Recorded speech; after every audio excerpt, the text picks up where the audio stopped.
The courage to be disliked. Tools that help you find your ways through the stresses of life. Picture this, a world where your past doesn't define your future and every day brings a chance to rewrite your story. The courage to be disliked opens up this world. Authors Ichiro Kishimi and Fumitake Koga take you through a conversation rooted in Adlerian psychology. They present a powerful idea: you have the control to reshape your life. This summary is an invitation to embrace this idea. Ready? Then let's dive in. You are always able to change. Let's start with an idea from Alfred Adler. The Austrian psychologist, despite being less well-known than his contemporaries Freud and Jung, brought forth ideas that resonated with human optimism and the possibility of change. According to Adler, each person has the ability to overcome past difficulties and redefine their path in life.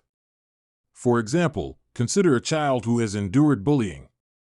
Standard thinking might suggest that such a person is destined to confront a life shaped by this mistreatment, potentially leading to a future filled with social struggles and personal insecurities. However, Adler argued that this doesn't have to be the case. While it's undeniable that traumatic experiences can leave their mark, they don't have to become a life sentence.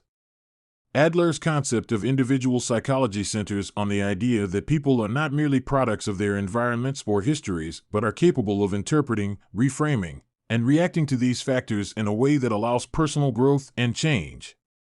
This means that someone who has suffered can acknowledge their past yet also work actively to create a different, more fulfilling future. Change requires courage. Think about unhappy single people.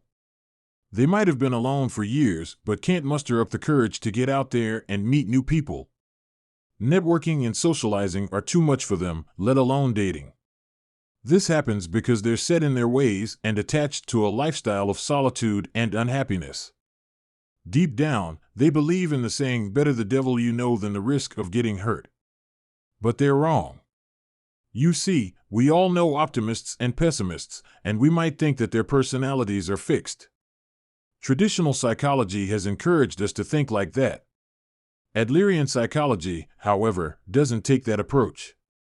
It uses the term lifestyle to describe what traditional psychology refers to as character or personality. This change of terminology highlights the fact that people's moods are not fixed by some deep-set constitution. Rather, they are articulations of their individual outlooks on the world. For example, if your vision of the world is negative, pessimism will rule the day. Adler claimed that many people do so around the age of 10 based on previous life experiences, both positive and negative. But you can actually change, even if you're an adult. But it takes hard work. After all, there's so many people who like to talk about their unhappiness and how they want their lives to be different. You might get the impression that they do want to change, but actually the reverse is true. They might detest their current situations, but at least there is a familiar comfort to knowing what they're dealing with. Change, on the other hand, requires courage. You have to ready yourself for the unknown, and of course, the possibility that you might fail. Perfectionism isolates you from others' shortcomings. We all have them, and we all like to gripe about them. Who hasn't looked in the mirror and been a bit concerned about something they've seen? But the real problem is going from that little bit of concern to thinking that minor imperfections are your biggest problems. One of the authors, Ichiro Kishimi, has seen that way of thinking in action. One of his students confided that he disliked himself. Kishimi was taken aback. Why should that be? The student responded that he was all too aware of his faults. He lacked self-confidence, and his outlook on life was very pessimistic. As for social situations, well, he was so self-conscious and awkward that he felt he just couldn't act naturally around others. The student was of the belief that if he could amend the features of his personality he hated, he could fix the issue. He was even willing to take a class so he could become more self-confident. But Kishimi was dissatisfied with what he heard. He asked the student how it felt discussing these feelings of self-loathing openly. It made him feel even worse, he said.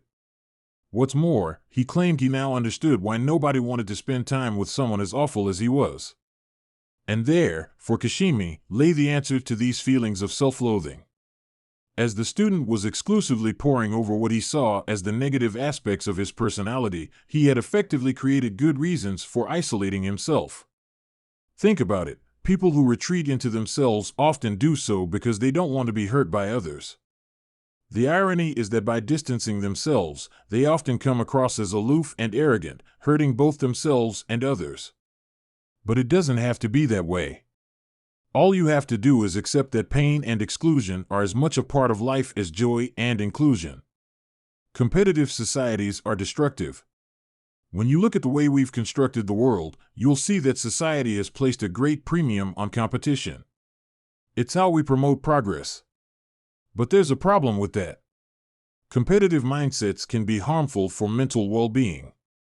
A competitive outlook encourages us to think of people as either winners or losers. And of course, nobody wants to be a loser. Consequently, the tendency is that we start seeing our fellow humans as rivals, as threats and impediments to success. Living in a world packed with rivals is highly stressful. People who lose or who have low self-esteem are going to suffer in such a system. But it's also bad for the winners. They're under relentless pressure to drive on to the next success and not lose their winning position. This explains why highly productive people can still be deeply unhappy despite their success. There's a logical consequence of freeing ourselves of a competitive attitude. You shouldn't ever feel that anybody else is holding you back. For instance, it's fairly common to worry about appearances. We might be concerned what others see when they look at us. Sometimes, even just walking down the street is enough to trigger thoughts that people are silently judging us.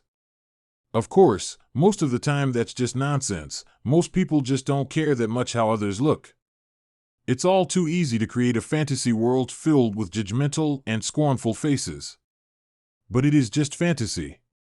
The moment we realize that nobody cares about our appearance, our life choices, or anything at all, then we can learn to accept freedom. After that, nothing can hold you back from doing what you really want, other than your own attitude. Live your own life.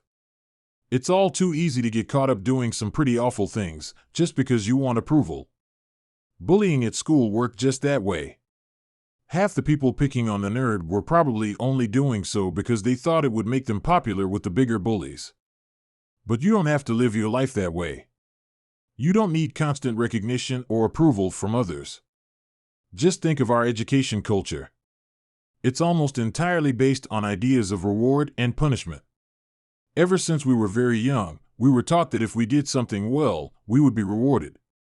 Equally, if we did something wrong, we would be punished. It's actually a very destructive way of thinking. It means we might find it difficult to motivate ourselves as adults, unless under duress or with the promise of the reward of recognition. We can break this cycle by realizing that we're under no compulsion to live up to the expectations of others. If that's what guides you, then you may make all kinds of choices, such as your job or your partner, based on what other people might think.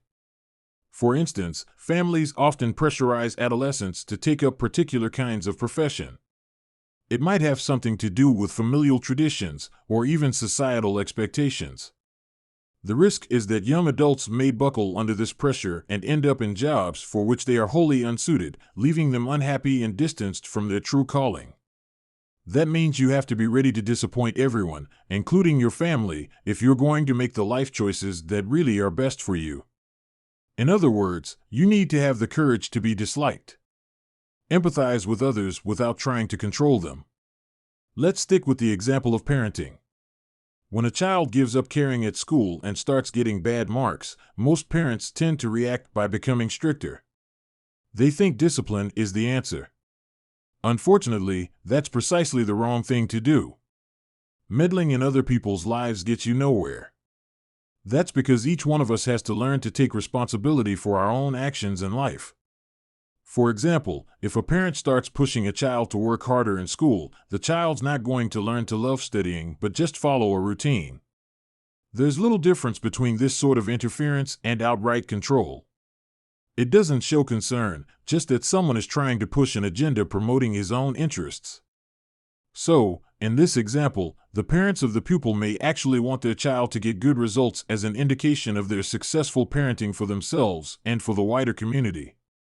What parents should actually do is allow children their freedom, but also demonstrate that they are always there to lend support.